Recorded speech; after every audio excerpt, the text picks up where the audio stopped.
Namaste and good morning to all of you. Let's start our Sunday's class with the Gita Dhyanam. Om Parthaye Pratibodhitam Bhagavata Narayan Swayam Vyasen Grathitam Puran Munina Madhye Mahabharatam Advaitam Ritvarshinim Bhagavati Mashtadasha Dhyayane Amutvam Anusandhame Bhagavat Gite Bhavadveshine Namo Astute Vyas Vishal Buddhe Pul Arvind Ayat Patra Netar Yen Tavya Bharat Tail Purnaha प्रज्वलितो ज्ञान में प्रदीप परपान्न पारी जाताए तोत्र वेत्र एक पाने ज्ञान मुद्राए कृष्णाए गीता अमृत तुहे नमः सर्वोपनिषदो गावो दोगदा गोपाल नंदना पार्थो वत्सा सुधीर भोगता दुग्धम गीता अमृतम महत वसुदेव वसुतम देवम कंस चानूर मर्दनम देवकी परमानंदम कृष्णम वंदे जगत गुरुम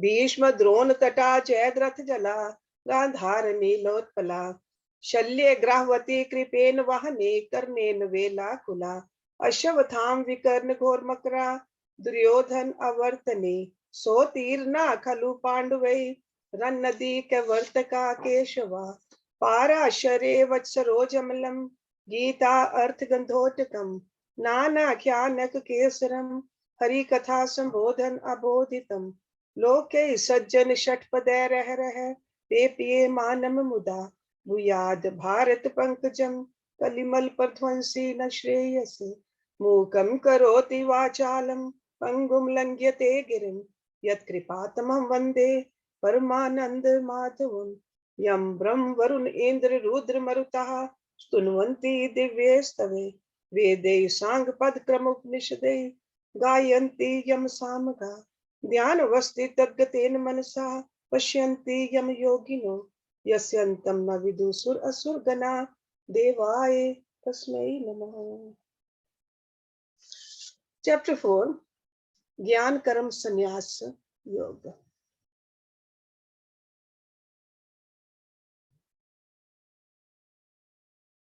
In verse number 25, that's where we ended our last week's class. And from verse number 25, Lord Krishna is mentioning some yagyas. And as I was mentioning last week, what really makes a yajna? Your bhavana makes a yajna. Any action which we do for the benefit of all, if that is our attitude, that becomes a yajna. So yajna rupi actions, they purify our mind. Yajna rupi actions, they give us clarity. Most of the time we think yajna is only when we have fire. But Lord Krishna is really opening our mind over here that the whole life can be yajna rupi. Ritualistic yajnas are important, but not only during the rituals, rest of the day also. Our whole life has to be yajna rupi. That's how we move up. That's how we transcend from these lower planes. And that's what we need to do. If you remember the last chapter, Karam Yog chapter, he explained how to be a Karam Yogi. Now he is taking us a step further, beyond Karam Yogi. Gyan Karma Sannyas Yogis. That's why the name of this chapter is this. So in verse number 25, we learned two yajnas, Dev Yajna and Brahm Yajna. He said some yogis perform yajna to Devtas alone, while others offer sacrifice of the self, Atma itself, as oblation by the self. And I was explaining to you last week that Devtas means our sense organs, our eyes, ears. See, we have 5 sense organs. Consider them as devatas. So that means use these sense organs for the benefit of others. And Brahm Yajna is surrendering yourself to Brahma, Atam Samarpan. Okay, surrendering to God in all your actions. So now let's look at, start the class with verse number 26. Lord Krishna is mentioning two more yajnas over here. Shrotra adini indriyani anya sanyam agnishu juhvati shabad adin vishyan anya indriye agnishu juhvati. Shrotra adini. Shrotra means the organs of hearing. Adini means other. Indriyani, senses. Okay, so that also means the hearing process, etc. Anye, others. Sanyam agnishu, in the fire of restraint. Juhvati, sacrifice. Shabad adin vishyan, sense objects such as sound, etc. Anye, others. Indriye agnishu, in the fire of the senses. Juhvati, sacrifice. Some again offer hearing and other senses as sacrifice in the fire of restraint. So not only considering the sense organs as the devatas, but restraining them also. Others offer sound and other objects of senses as sacrifice in the fire of the senses. So basically, he is telling us to have a self-control. By self-control alone can the sense organs be fully controlled and mastered. The sense organs are like horses in this body. If you don't control them, they'll just go at the wrong places. So that's why he's telling us, use this method. Restrain your horses to purify yourself. Live a more intense life of deeper control. Only if the senses are in control, then we can meditate. Only if meditate, we can know ourselves. So the path of sense control is in the first line. That is one of the yajna. And the second line, path of the mind control. How is mind related with the Vishya? Because we know that mind goes wherever the objects are. So he is saying that control the mind also and control the senses also. Because sense objects perceived by the organs create and maintain the mind. So the mind can never function in a field which cannot be interpreted in terms of the 5 types of sense objects. So that's why Lord Krishna is saying to make the mind non-receptive to perceptions of the indriyas is a method. That's a yajna. So that you, as a sadhak, you can gain a better poise in life for the purposes of your meditation. So a person who has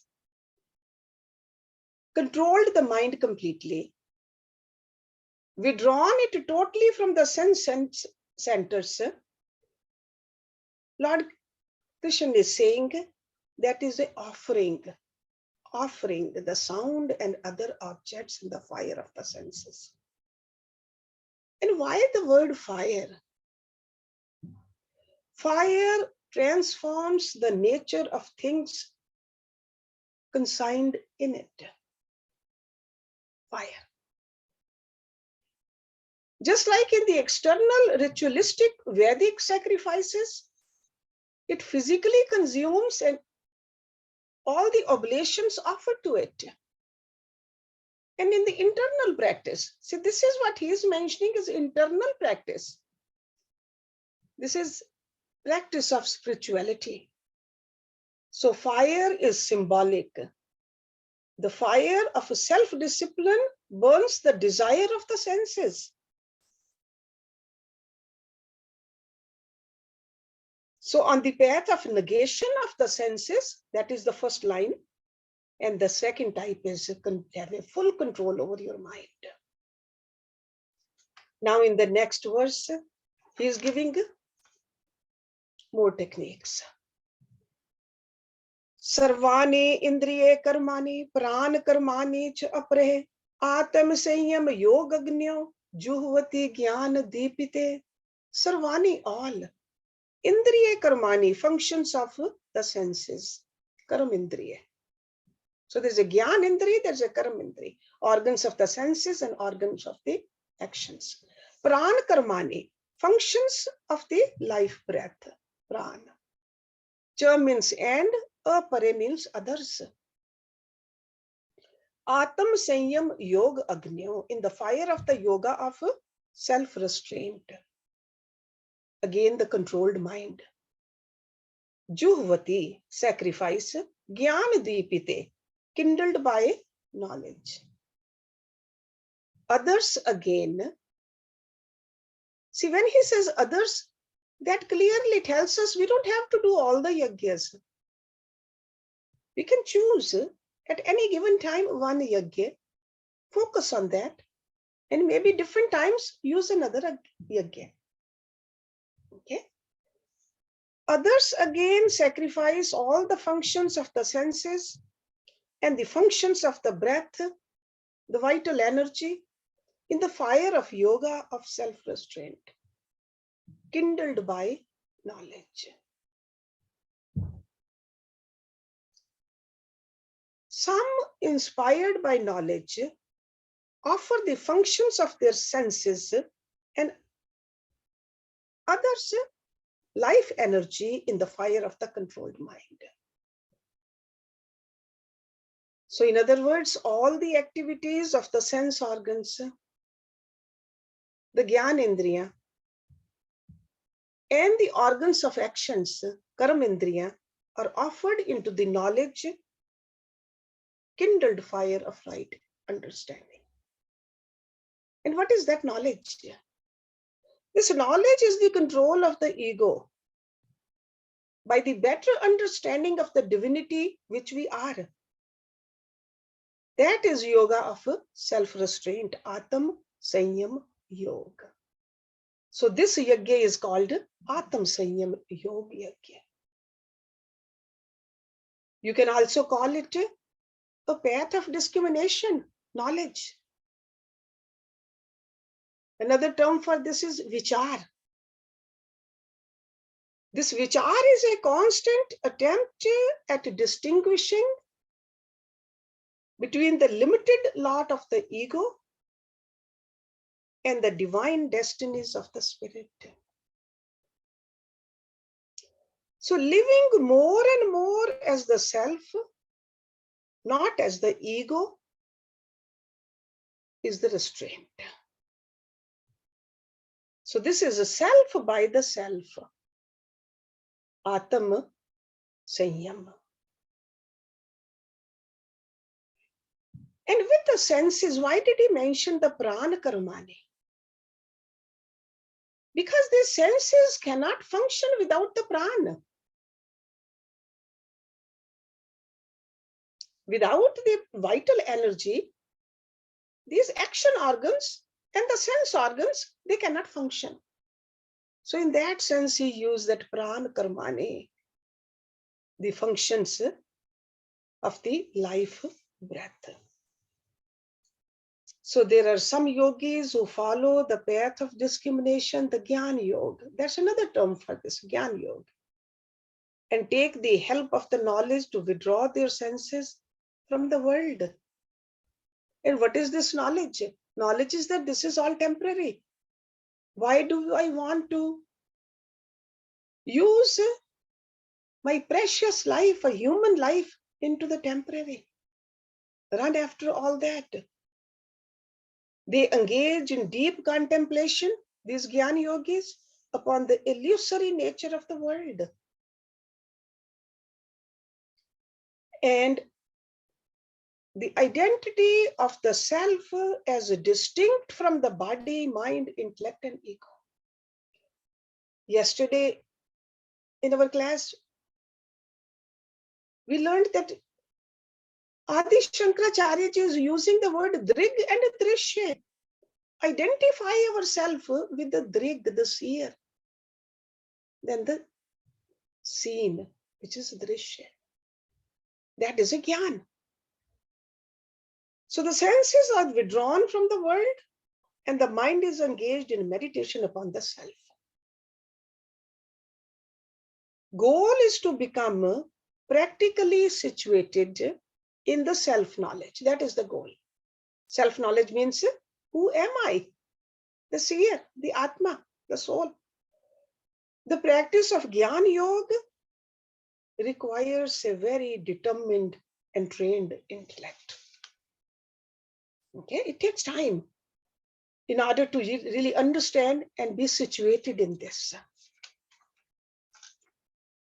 Then in verse number 28, he gives us 5 more yagyas. Dravya yagya, tapo yagya, yog yagya, tatha apre, swadhyaya gyan yagya, cho yatyaha sanshit vrata. Dravya yagya, those who offer wealth as sacrifice. Dravya, material. Tapo yagya, austerity as sacrifice. Tap, tapasya. Yoga yagya, yoga as a sacrifice. This could be the 8-fold path of yoga. Ashtanga yoga. Okay, yoga yagya. Tatha means again, apare means others. Swadhyaya gyan yagya. So swadhyaya is the study, self-study, and gyan is the knowledge. Cha means and, yatyaha, the persons of self-restraint, ascetic. Sanshit vrata, persons of rigid vows. Okay, so 5 yagya over here. Dravya yagya, tap yagya, yog yagya, swadhyaya yagya, and gyan yagya. So others again offer wealth, austerity, and yoga as sacrifice, while the ascetics of self-restraint and rigid vows offer study of scriptures and knowledge as sacrifice. Why so many different paths he is showing it to us? Because our rishis, our avatars, our gurus, they understand that human beings differ from each other in their natures. Swabhav, motivations, activities, professions, aspirations, and above all, sanskars. No 2 minds are same. Sacrifices can take on 100 forms, but when they are dedicated to God, they become a means of purification. Each and every yajna can be the mean of the purification. So goal is the same, purification. Means is different. Purification of the mind, purification of the senses, and elevation of the soul. So let's look at each one of them. What is it? Offering of wealth, the dravya yajna. We got to understand this in a largest connotation. Sure, feeding somebody, giving charity, whatever wealth we have, we just share it with others. That is a dravya yajna. In a spirit of devotion to the service of the community or even a single individual or organization. thinking that I am sharing it because this is my duty to do it. But dravya does not mean only the physical things. Dravya also means the words which are spoken when somebody needs to hear those.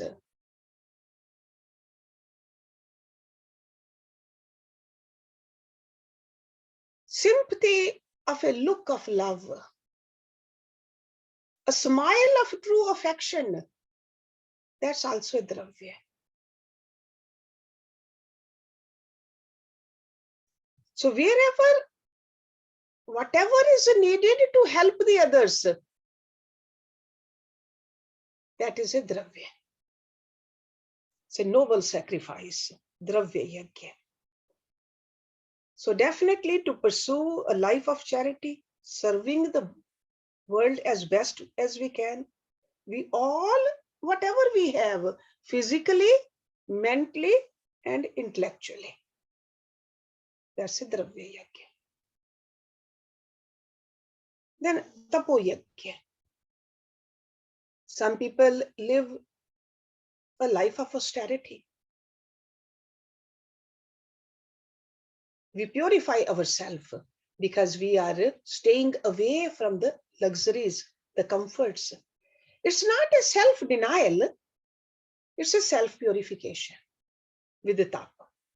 Because it's generally done in a spirit of dedication. You're not punishing yourself. You have decided to live a life of an austere so that you can achieve a better self-control.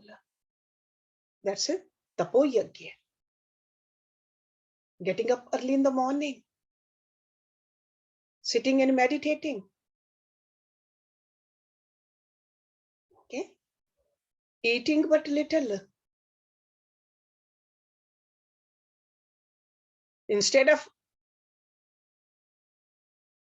living in a luxury, just helping somebody else so that they can find some basic needs met. Tapo yajna. Then yoga yajna. In a yoga yajna, as I mentioned earlier, it could be an eightfold path. All of it could be part of it. But mainly they say in a yoga yajna, ultimately the upasana is a primary method. Worship and love offered to the Lord of the heart, when performed without any desire, any motive, is called a yoga because you are trying to connect with God, your Atma with the Paramatma. That's how the seekers feel that they are developing. They are moving up. There's more purity. Then Swadhyaya Yajna, when we study the scriptures, that's called a Swadhyaya Yajna, taking the time out and studying. And not just only studying the scriptures, but after learning what we are supposed to do, self-study also is part of Swadhyaya Yajna. Art of introspection, pursuit for understanding our own inner weaknesses. Rishi Patanjali says that we are supposed to walk, live in this life, adhering to non-violence. Are we really? Truthfulness. Are our words truthful and actions also and the thoughts also or not? That says Swa Adhyay. So introspection, checking ourselves out. So it is a technique of estimating your own spiritual progress. Swadhyay. So you are reveling in your own self.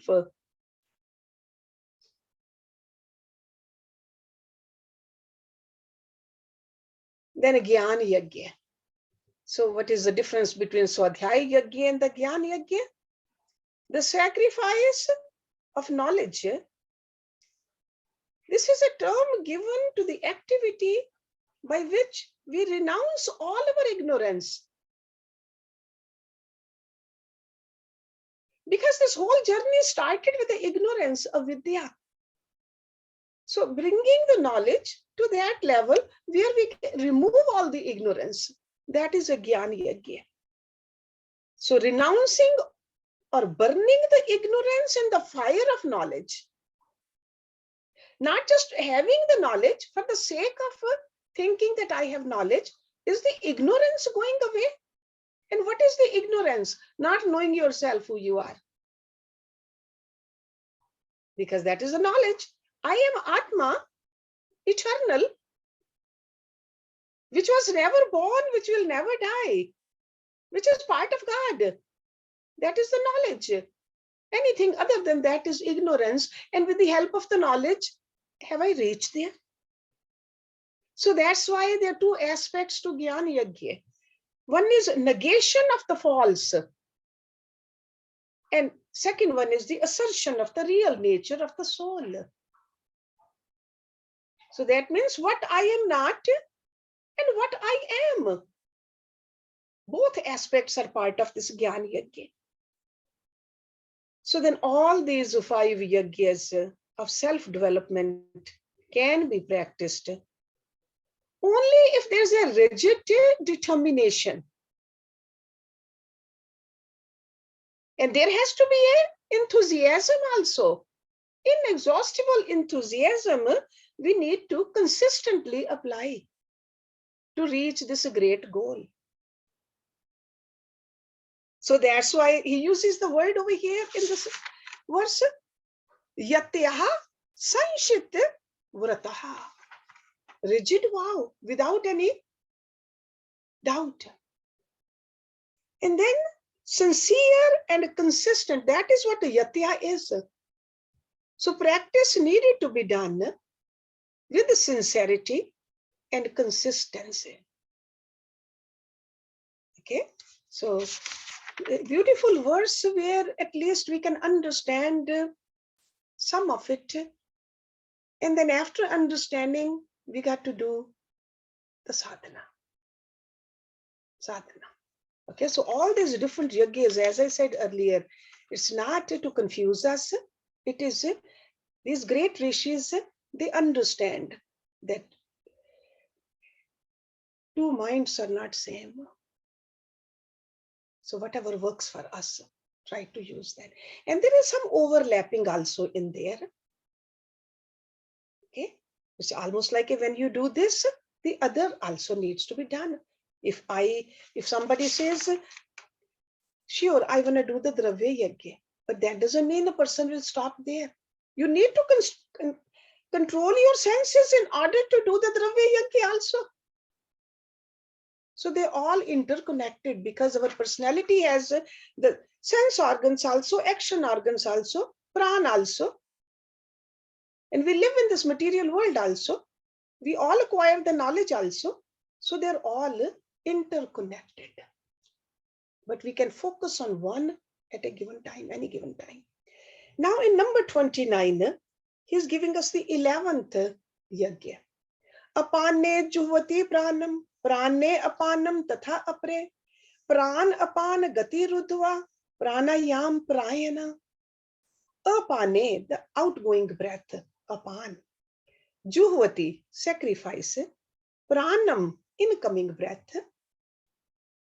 Prane, incoming, apanam, outgoing. Tatha means thus, apre, others. Pran apan gati, courses of the incoming and outgoing breath. Rudhva, restraining. Pranayam prayanaha, solely absorbed in the restraint of breath. Okay, so in this verse, he is mentioning a method of pranayam as a sacrifice. Others offer as sacrifice the outgoing breath in the incoming and incoming in the outgoing. restraining the courses of the outgoing and incoming breath, solely absorbed in the restraint of breath. So with this technique, you are purifying your mind, because this Pran Shakti helps our mind. Control of the mind and purification of the mind. That's why Pranayama is also called the soul of yoga. And Lord Krishna has mentioned this Pranayama several places. Over here, he is giving us this technique as a yajna. So description of the technique of breath control. Regular practice needs to be done. Only then this will learn how to control this Pran in us perfectly. So this is actually, he is giving us a process of Purak, Kumbhak, Rechak, Kumbhak. If you know the Pranayam, Hatha Yoga Pranayam, Purak is when we inhale. Kumbhak is when we hold. Rechak is when we exhale. And again Kumbhak. So he is telling us, do this. When we do it with a prescribed ratio, it becomes the technique of Pranayama. So this technique is again explained as a yajna. So sitting down in the morning, practicing your Pranayama as a yajna. As a yajna. Learn to offer all your subsidiary Pran into the main Pran. And remember, Pran is not a breath. Pran indicates the various manifested activities of life in a living body. That's Pran. There are 5 different. Pran indicates the various manifested activities of life in a living body. Got to remember that. Because sometimes we think Pran and breath is the same thing. No. Just like a body and the soul is not the same thing. Body is the carrier of the soul. Breath is the carrier of the Pran. And 5 different kinds of Pran are nothing but the 5 different physiological functions in every living body. The function of perception is called Pran. Function of excretion is called Apan. And Lord Krishna has mentioned this Apan over here. Function of a digestion and assimilation is called Saman. Function of circulation, circulatory system is called Vyan.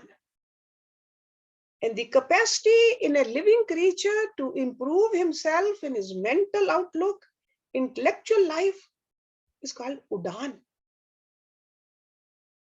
That's why we feel uplifted, Udan.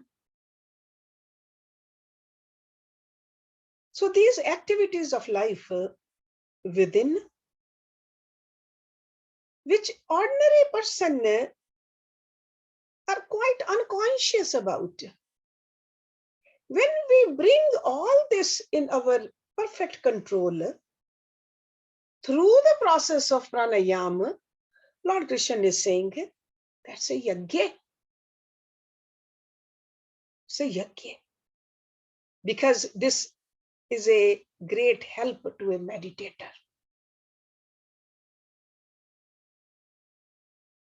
Let's look at the last method, the 12th. Altogether, there are 12 methods Lord Krishna has given us in these verses to purify our mind.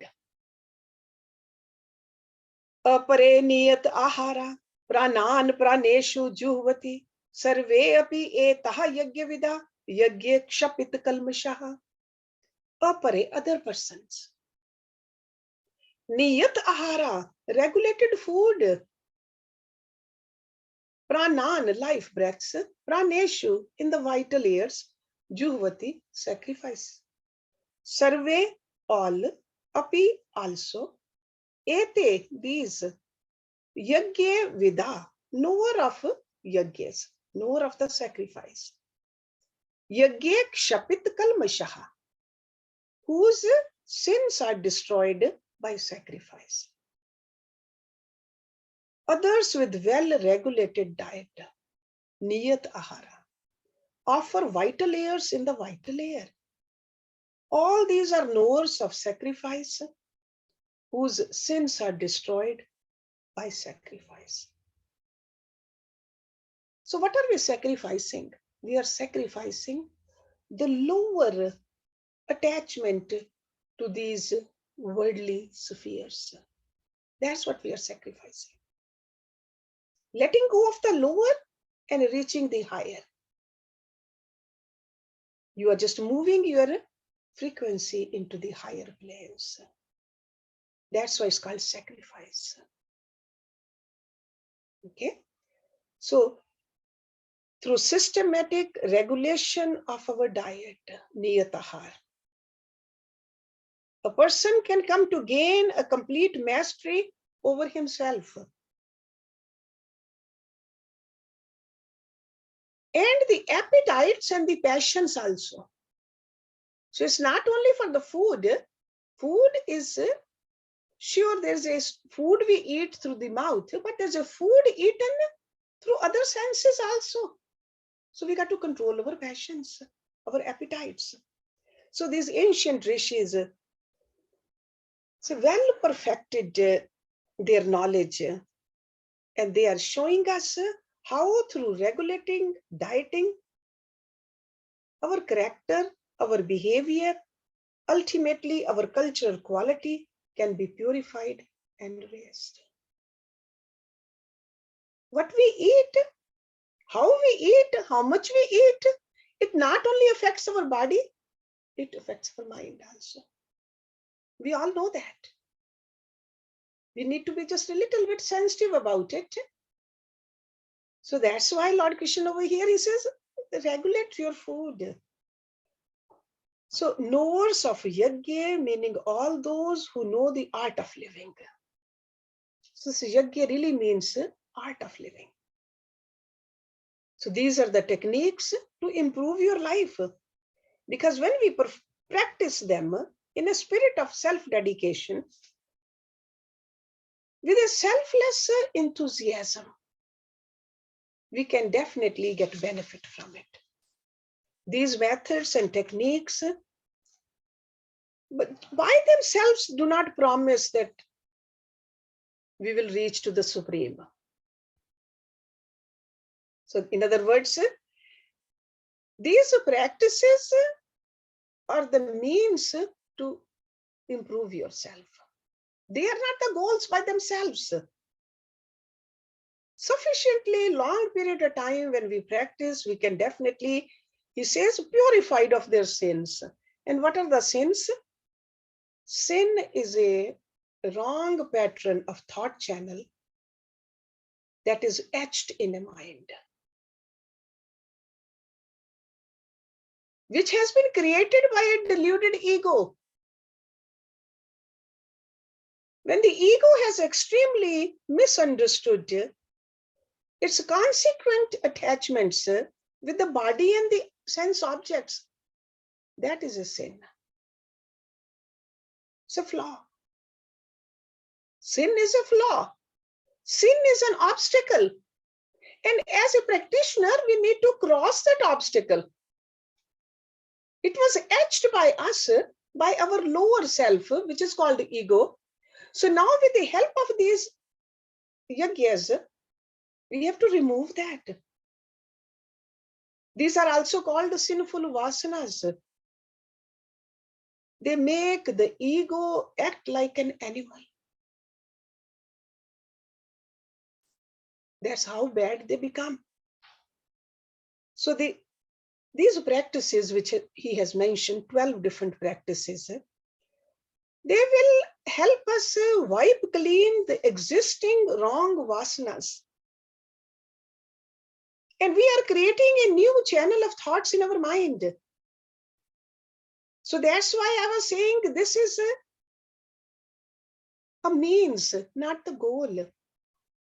So this new channel, by walking on this new channel, will be going towards the Supreme. So all paths, however noble and great they may be, They are means, not an end in themselves. Just remember that. And in all these 12 different kinds of yajna, or the techniques, I should say, self-effort is a common factor. So without making an effort, a diligent effort, yatan, enthusiasm, sincerity, we won't get anywhere. Verse number 31. Yagye shishta amrit bhuja yanti brahm sanatanam na ayam lokaha asti agyasye kutaha anye kuru satmat. Yagye shishta amrit bhuja. Eaters of nectars, the remnant of the sacrifice. Yanti, go, Brahma, eternal, Sanatanam. Okay? Brahma Sanatanam, eternal reality. Na ayam, not this, lokaha world, asti is, ayagyasya, of the non-sacrificer. Kutaha, how, anyaha, other, kuru satmat, of best of the kurus. That word is for Arjuna. The eaters of the nectar. And what is that? That is the remnant of the sacrifice. Remnant, what is left over? After distributing whatever is left, what is that called? Prasad. Right? The eaters of the nectar, which is remnant of the sacrifice, go to the eternal Brahma. Even this world is not for the non-performer of sacrifice. How then the other world? Oh, best of the Gurus. So he's making us think that even in this world, if we live a selfish life, we cannot be happy. How can we be happy in the life after? Okay, so the remnant is that is left over. And remember that that is the result of any one of the above types of yajna. And what is the remnant for us? A greater amount of self-control. That is a remnant. I have more control. Because a person who has gained and prepared himself for the greatest can do the intense meditation. If my eyes are in my control, if my ears are in my control, if my Prana Shakti is in my control, this equipment is in my control. This mind is in my control. I can reach the heights of the meditation. That's a remnant. That is the prasad. That is the benefit. This kind of an integrated person can gain a greater inner poise in the meditation. So if sometimes we wonder, we've been meditating, but we are not reaching there, we got to look at it. Am I meditating for half an hour and 23 and a half an hour, no control over my organs, my Prana Shakti, my eating habits, my intellect, my way of living? We got to look at it. Without self-dedicated and selfless activity, no great and enduring profit can be achieved in this world. Even in this outer world, I'm not talking about the sacred world, even the secular world, we need that kind of a dedication to achieve those heights. So that's why Lord Krishna is exclaiming over here that how could a seeker hope to achieve the highest without any conscious effort at gaining it? So the secret of sacrifice is the understanding that it should be performed for the pleasure of God. That is one of the secret we got to understand. Sacrifice is my God happy with me or not? And the remnants can be taken as a prasad. as His grace. Just like we make food and we offer it to God. After God takes, then we eat. Then it's Prasad.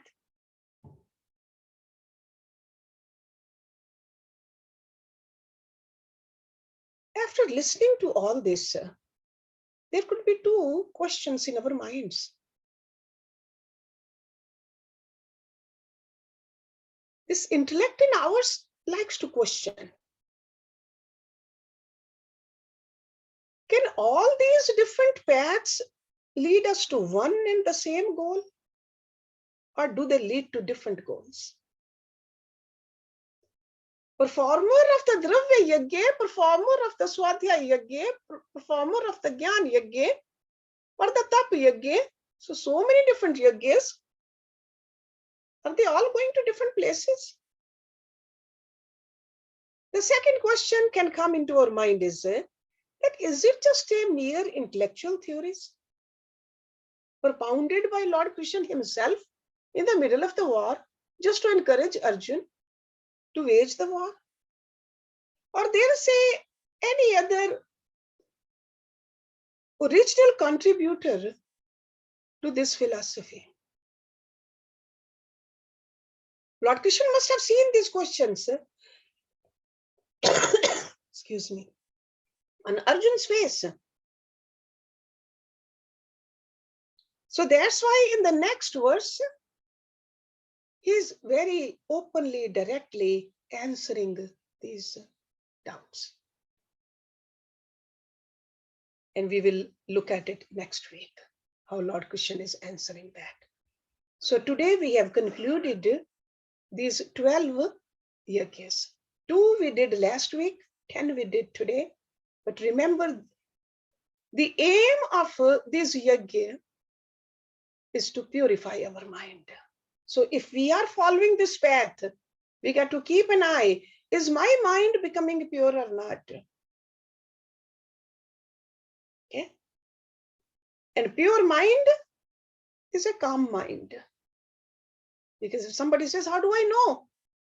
Is my mind pure or not? Pure mind can concentrate easily. Pure mind will be a calm mind. Pure mind will be a peaceful mind. So do we have a mind which is in our control or not?